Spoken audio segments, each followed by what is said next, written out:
दोस्तों, एक व्यक्ति सुबह के समय सोच के लिए जंगल में जाता है और जैसे ही वो जंगल में पहुंचता है तभी उसको एक ठोकर लगती है और वो एक गड्ढे में जा गिरता है। जैसे ही वो उस गड्ढे में गिरता है तभी उसका हाथ किसी चीज से टच होता है। उसको लगता है कि ये तो कोई व्यक्ति है, इंसान है।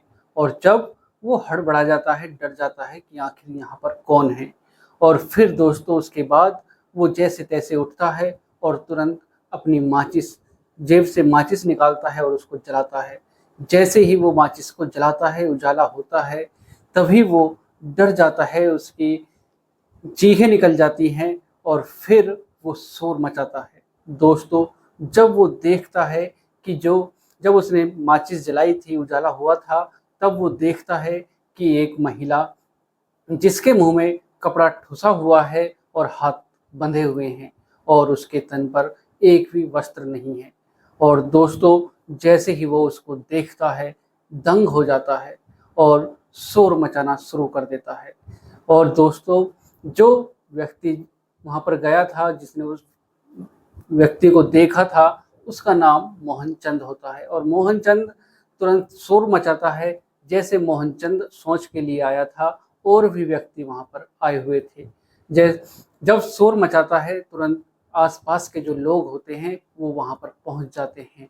और जब वो देखते हैं कि ये तो किसी महिला की बॉडी है, और फिर वो शोर मचाना शुरू कर देते हैं दोस्तों। और तभी उनको महसूस होता है कि यहाँ कोई सरसराहट की आवाज़ आ रही है, जैसे कि कोई यहाँ से भागना चाह रहा हो। और तब वो उस आवाज़ का पीछा करते हैं और वो दो लड़कों को वहाँ पर पकड़ते हैं। और जैसे ही वो उनको पकड़ते हैं और उनसे पूछते हैं कि तुम यहाँ से क्यों भागना चाह रहे थे।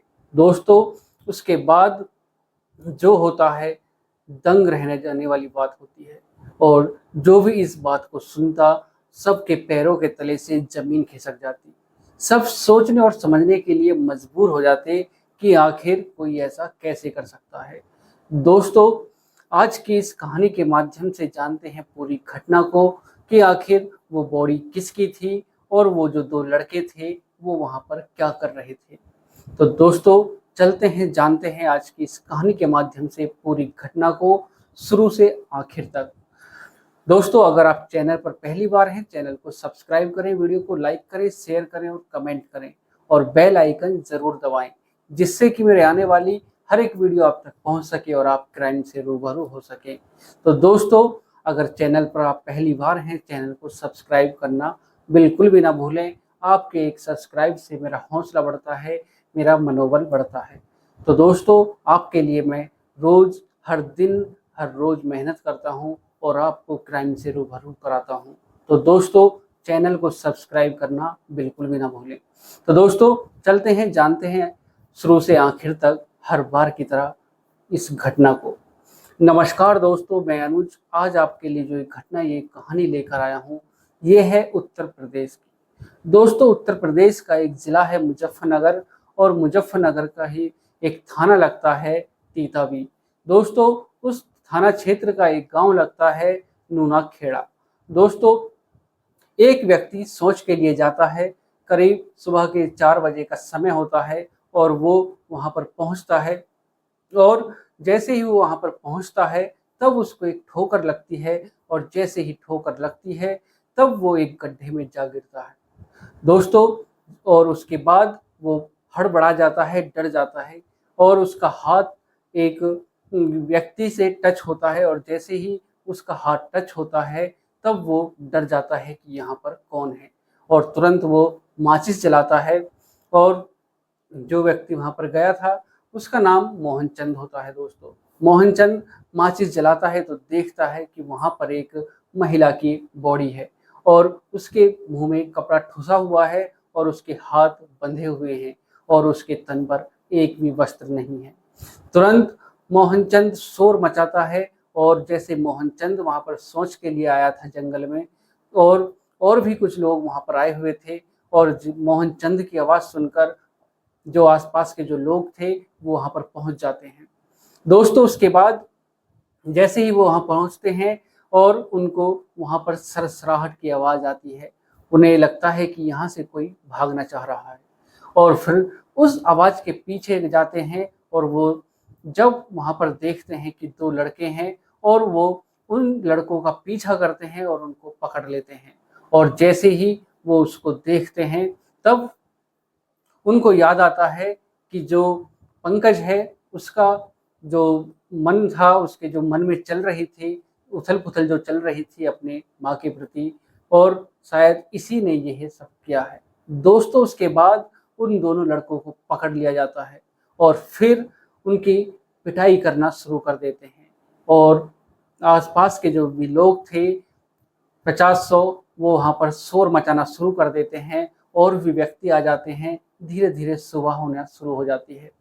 दोस्तों सूरज निकलने लगता है, उजाला होने लगता है और जो वहाँ पर पब्लिक थी, जो भी व्यक्ति थे, वो उन दोनों लड़कों को पीट रहे थे। कोई इधर खींच रहा था, कोई उधर खींच रहा था और ज़मीन पर डालकर उनकी पिटाई कर रहे थे। तभी एक व्यक्ति भागा-भागा गाँव की तरफ जाता है और एक बूढ़े व्यक्ति के पास पहुँचता है और कहता है कि बाबा आपके पोतों को पब्लिक मार देगी, उनको बचा लो। और जैसे ही वो व्यक्ति यह सब सुनता है और जो व्यक्ति बूढ़ा व्यक्ति होता है उसका नाम मोहर सिंह होता है और जो मोहर सिंह यह सब सुनता है तब वो भागा-भागा जंगल की तरफ जाता है और वो वहाँ पर पहुँचकर देखता है कि करीबन 400-500 व्यक्ति 2 लड़कों को पीट रहे हैं और वो फिर सोचने लगता है कि मैं अकेला इनको नहीं बचा पाऊँगा और फिर वो भागा-भागा गिरता पड़ता बूढ़ा व्यक्ति थाना पहुँच जाता है। तीतावी थाने में पहुँचकर वो थानेदार साहब से कहने लगता है, एसएचओ साहब से कहने लगता है कि साहब मेरे पोतों को बचा लो, नहीं तो पब्लिक उनको मार डालेगी। दोस्तों जैसे ही एसएचओ साहब ये सब सुनते हैं, तुरंत वो अपने जो उनके स्टाफ होता है उनको गाड़ी में बैठाते हैं और उस बूढ़े व्यक्ति को भी गाड़ी में बिठाते हैं और घटनास्थल पर पहुँचते हैं। जैसे-तैसे करके इधर-उधर से उन दोनों लड़कों को वो निकालते हैं। प्रथम दृष्टया जब वो देखते हैं तो ऐसा लगता है कि जैसे कि उनकी साँसें थम गई हैं। दोस्तों उसके बाद जैसे-तैसे करके उन दोनों लड़कों को वहाँ से निकाला जाता है और जो तीतावी जो थाना था उसका जो सीएचसी होता है उसमें उनको एडमिट कराया जाता है और जैसे ही उनको हॉस्पिटल ले जाया जाता है, वहाँ के जो डॉक्टर साहब होते हैं वो कहते हैं कि इनकी हालत काफ़ी गंभीर है, आप इनको हायर सेंटर ले जाइए। दोस्तों उनको हायर सेंटर ले जाया जाता है और जो पुलिसकर्मी होते हैं उस बॉडी को गड्ढे से निकालते हैं और गड्ढे से निकालने के बाद उसको पोस्टमार्टम के लिए भेज दिया जाता है। दोस्तों जब पोस्टमार्टम की रिपोर्ट आती है तो उस महिला के साथ काफ़ी बार रेप किया गया था, उसके साथ संबंध बनाए गए थे। दोस्तों उसका जो प्राइवेट पार्ट था उस वो बहुत ही घायल हो चुका था, जैसे कि उसके साथ बहुत ही बुरी तरीके से उसके साथ रेप किया गया हो। और जो लड़के होते हैं हायर सेंटर पर उनको एडमिट कराया गया था, उनका इलाज चल रहा था और फिर जो पब्लिक होती है, जो आस-पास के गाँव के जो लोग होते हैं, वो कहते हैं कि इन लड़कों को क्यों बचाया जा रहा है? इन्होंने जो काम किया है, ऐसी हरकत की है, इनको बचाया नहीं जाए, इनको मार दिया जाए, इनको सज़ा दी जाए और इनका इलाज चल ही क्यों रहा है? इन्हें ऐसे ही छोड़ दिया जाए, इनको मार दिया जाए। दोस्तों उसके बाद पुलिस जो स्टाफ होता है वो जो पब्लिक आई थी, जो व्यक्ति आए हुए थे, जो हॉस्पिटल घिरा हुआ था, उस पब्लिक को वो जैसे-तैसे समझाकर उनको अपने घर भेज देते हैं, उनको वहाँ से वापस कर देते हैं। दोस्तों तीसरा दिन होता है, 3 दिन बाद उन दोनों को होश आता है और जब उनसे पूछताछ की जाती है, एक का नाम पंकज होता है और एक का नाम हरिओम होता है। दोस्तों जब दोनों से पूछताछ की जाती है तो पहले तो जो पंकज होता है वो इधर-उधर की बातें करने लगता है और फिर जब उससे पुलिस अपने तरीके से पूछती है और कहती है कि अभी तो जो पब्लिक ने हल किया है वो उससे भी बुरा हाल तुम्हारा हो जाएगा अगर तुम सही-सही नहीं बताओगे। दोस्तों उसके बाद जो पंकज होता है वो कहता है कि साहब मैं बिल्कुल सही बताऊंगा और जो भी कहूँगा ठीक सही कहूँगा, सच कहूँगा। दोस्तों उसके बाद पंकज कहता है कि साहब जब मैं 12 साल का था तब मेरी माँ हमें छोड़कर चली गई थी, गाँव के ही एक व्यक्ति के साथ भाग गई थी और मेरे जो परिवार में मैं बचता हूँ, मेरे पिताजी बचते हैं और मेरे बाबा होते हैं। हम तीनों अकेले रह जाते हैं और जो हमारी माँ थी वो किसी व्यक्ति के साथ भाग गई थी। जैसे-तैसे करके कभी बाबा खाना बनाते मोहर सिंह, जो उसके बाबा होते हैं उनका नाम मोहर सिंह होता है और जो उसके पिताजी होते हैं उनका नाम सुरेंद्र सिंह होता है और एक जो लड़का होता है सुरेंद्र सिंह का उसका नाम पंकज होता है दोस्तों।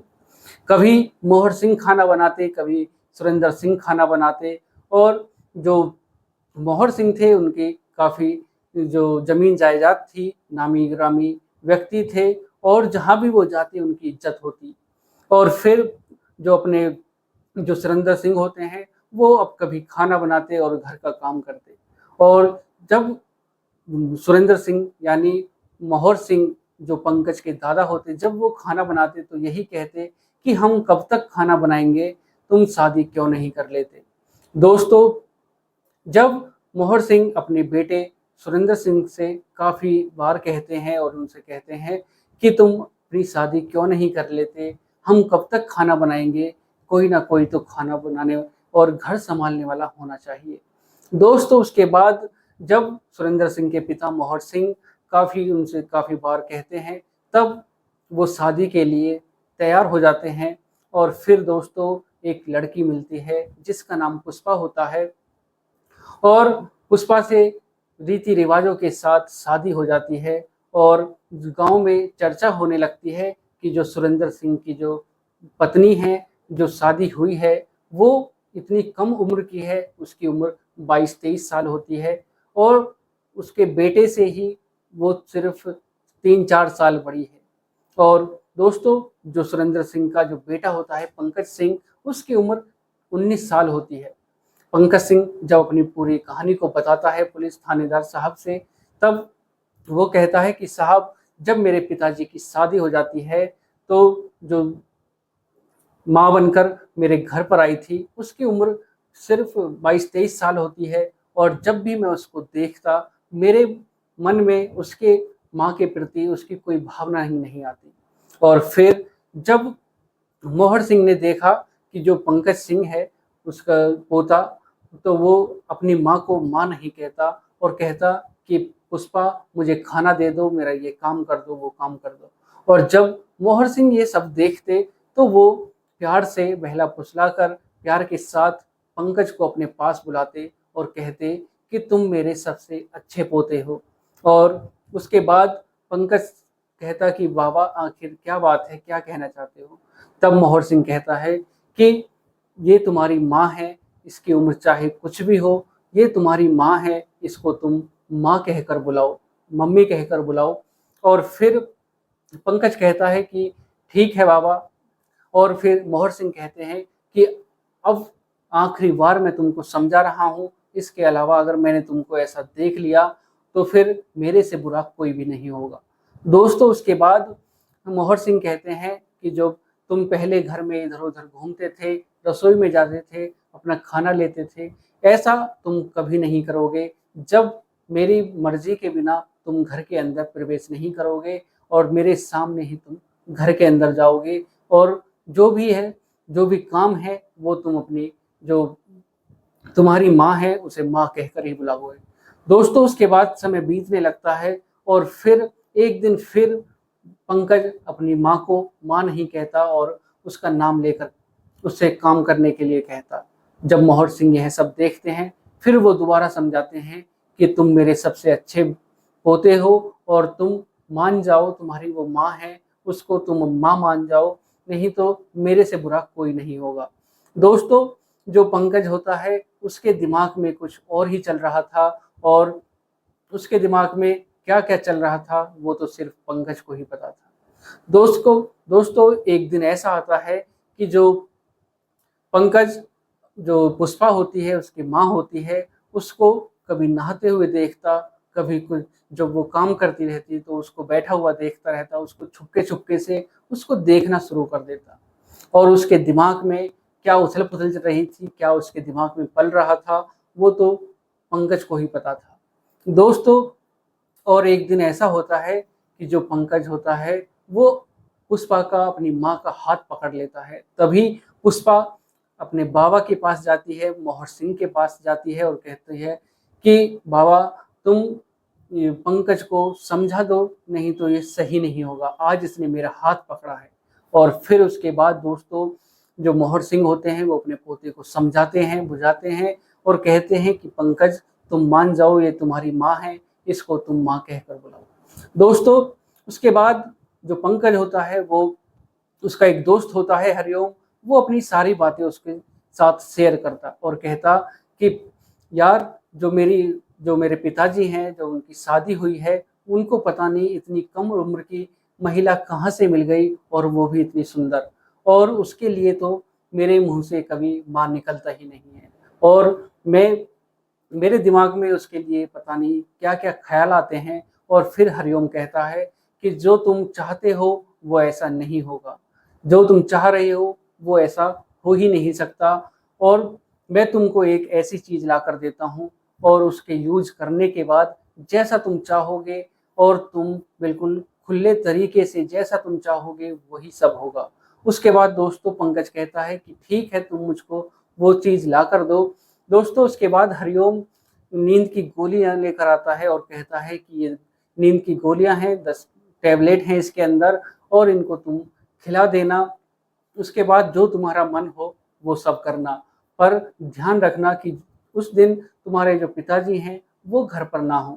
दोस्तों, और फिर उसके बाद एक ऐसा दिन आता है, जो सुरेंद्र सिंह होते हैं, पंकज के पिताजी होते हैं, उनको अपने खेती-बाड़ी का काम होता, कभी गन्ना मिल पर जाते, शुगर मिल पर जाते, कभी कहीं मंडी जाना पड़ जाता, कभी किसी काम के लिए शहर जाना पड़ जाता। तो दोस्तों, एक दिन ऐसा आता है कि जो सुरेंद्र सिंह होते हैं, पंकज सिंह के पिताजी, वो किसी काम के लिए बाहर चले जाते हैं और पंकज को मौका मिल जाता है। वो घर वालों को आदत थी रात को दूध पीने की, और सब रात को दूध पीते, और रसोई के अंदर, किचन के अंदर दूध रखा हुआ था। पंकज जाता है और उन 10 गोलियों को उस दूध के अंदर डाल देता है। दोस्तों, उसके बाद जो मोहर सिंह होते हैं, उसके बाबा होते हैं, वो दूध पी लेते हैं, और जो पुष्पा होती है, उसकी माँ, वो भी दूध पी लेती है।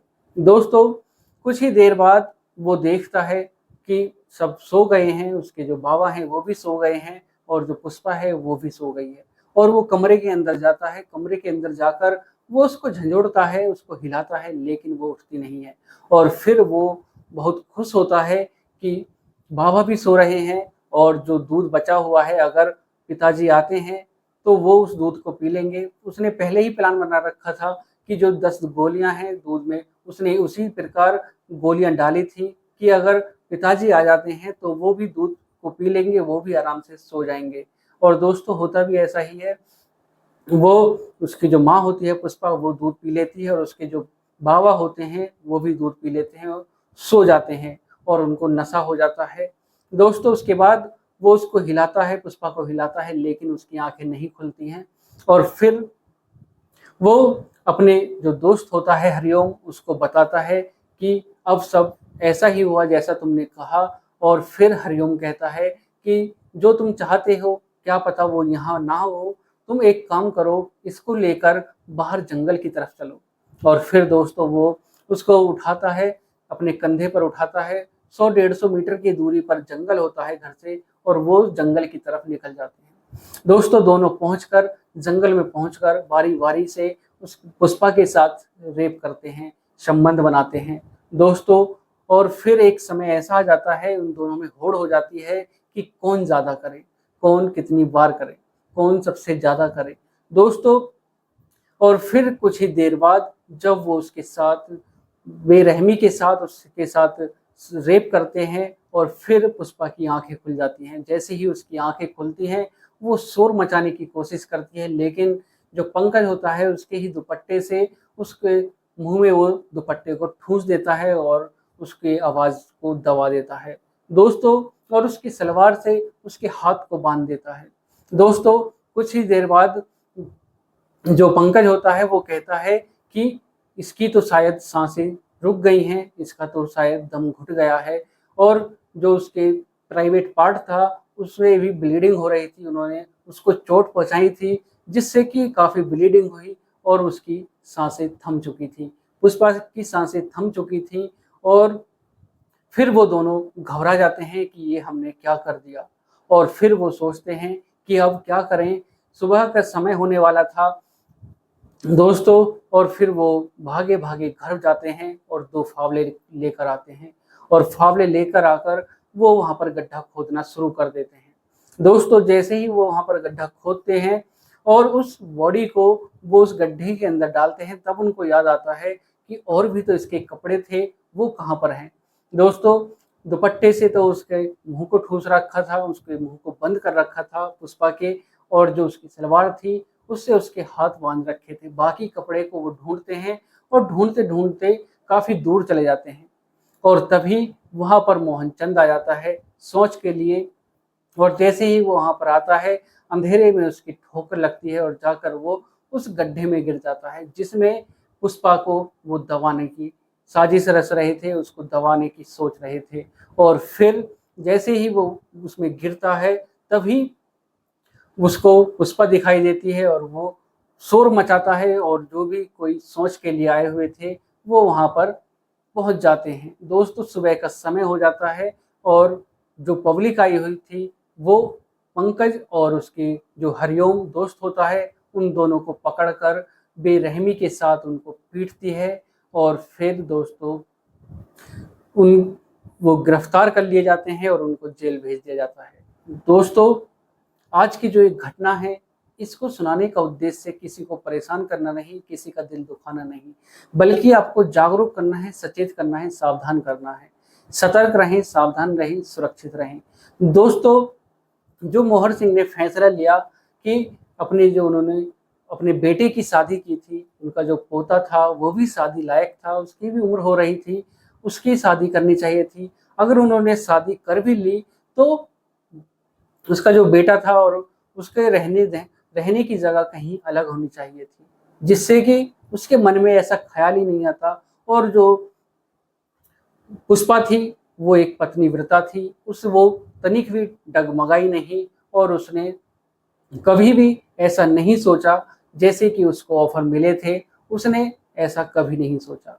तो दोस्तों, आज की जो एक कहानी है इसको सुनाने का उद्देश्य किसी को परेशान करना नहीं, किसी का दिल दुखाना नहीं, बल्कि आपको जागरूक करना है, सचेत करना है, सावधान करना है। तो दोस्तों, फिर मिलते हैं एक और कहानी के साथ। आज के लिए सिर्फ इतना ही। नमस्कार, जय श्री श्याम। दोस्तों, अगर आप चैनल पर पहली बार हैं, चैनल को सब्सक्राइब करें, वीडियो को लाइक करें, शेयर करें और कमेंट करें। बेल आइकन जरूर दबाएं जिससे कि मेरे आने वाली हर एक वीडियो आप तक पहुंच सके और आप क्राइम से रूबरू हो सके। दोस्तों, मिलते हैं एक और घटना के साथ। आज के लिए सिर्फ इतना ही। नमस्कार, जय श्री श्याम।